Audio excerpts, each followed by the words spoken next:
ګرانو کتونکو السلام علیکم. زه محمد سلمان همدرد د حق غږ پښتو چینل خبري لنډیز کې ستاسو کوربه اوس تاسو پام را اړوم د مهمو خبرونو لنډیز ته. د خوست هوایي ډګر ته نړیوال پروازونه پیل شول. د افغانستان ملکي هوایي چلند ادارې لوی سلاکار رحمت الله فیضي رسنۍ ته وویل له دوبۍ څخه د اریانا افغان هوایي شرکت الوتکې په دې پرواز کې 90 تنه مسافرین خوست ته ولېږدول شول.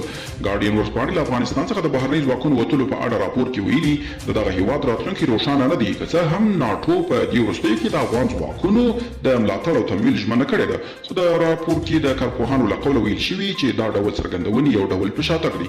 د افغانستان فوټبال ملي ټیم کپتان د بحرین له اعلی حاله ټیم سره یو ځای شو. د افغانستان د فوټبال د ملي ټیم کپتان فرشاد نور افغانستان او هند ټیمونو ترمنځ وروستۍ برخلیک ټاکنو کې لوبه کې ټپي شو. افغانستان دغه لوبه له هند سره مساوي کړه او د اسیایي جام لوبو بل دور ته لاره وموندله. او ډیلی بیسټ خبرونې افغانستان څخه د امریکایي ځواکونو د وتلو په اړه یو راپور خپور کړی دی چې په راپور کې راغلي دي امریکا په افغانستان کې خپلې پوځي اډې په پټه تړي او رسنۍ ورباندې نه خبروي.